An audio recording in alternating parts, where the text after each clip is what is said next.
Why are you unhappy with your life? Have you ever asked yourself that question? In this video, I'm going to give you 3 reasons why you need to embrace negative experiences. As Jesus said this, except the seed falls into the ground and dies, it cannot produce fruit. Let's get to it. Hi, this is Lionel. Welcome back to the channel.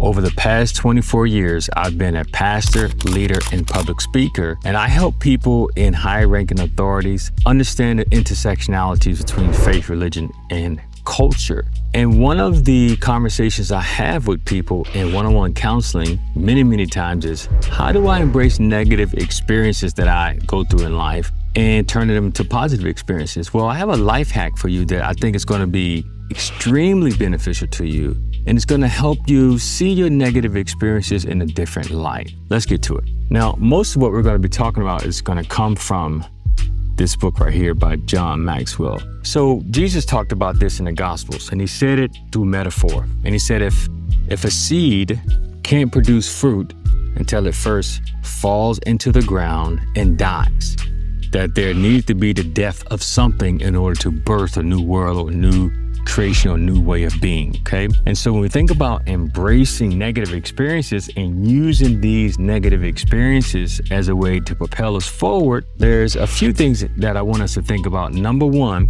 you got to have a positive stance.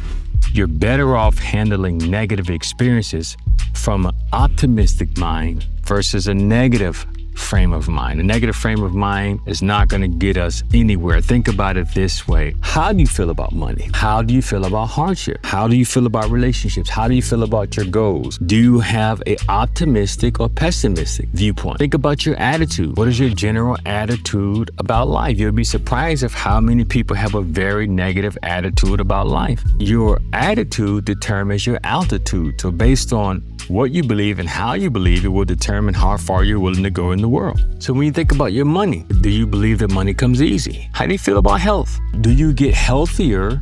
Do I get healthier simply by just eating whatever I want to eat, and rarely exercising or rarely taking a walk? So the first thing that we need to keep in mind when you're in a positive frame of mind, frame of reference about life, money, health, relationship, you put yourself in a better position to grow versus having a pessimistic viewpoint that will move you further away from where you want to go.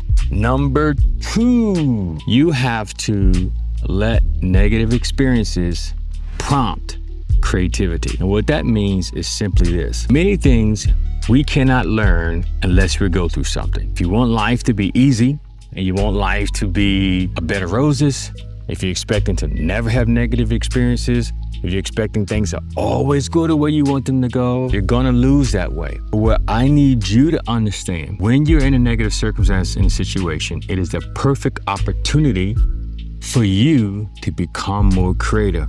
Think about it this way. Most of the safety regulations that we have in the United States is because of negative experiences that happen because somebody violate a general rule. Worst oil spill in U.S. history happened with BP. 87 days of oil being leaked out into the Gulf of Mexico. That was an unfortunate circumstance that should not have ever happened. The result of that was a lot of new policies, a lot of new rules, and a lot of new regulations in order to keep people safe. Think about the hardships you've gone through. There's certain things you can only learn when life is not giving you what you want. So hardships are meant to create a deep sense of character, a deep sense of trust, a deep sense of responsibility, a deep sense of knowing who we are and walking in our individual integrity. Think about all the bad experiences that you've gone through. There's a lesson in each and every one of those experiences, and that's something that you need to remember. So it is important to let negative experiences prompt creativity, bring something out of you that you've never experienced before. Number 3,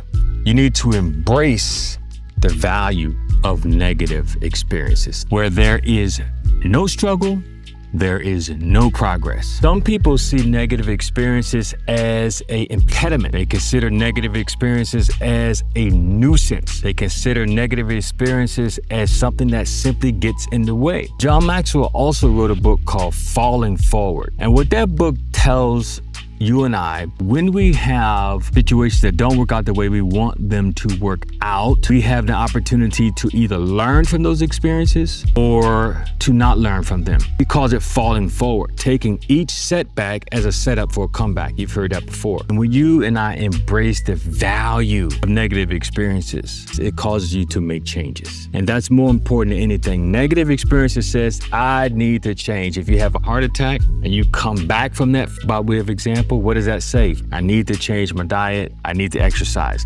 High blood pressure. I need to change my diet. I need to watch my sugar and salt intake. You go through a business deal that doesn't go right.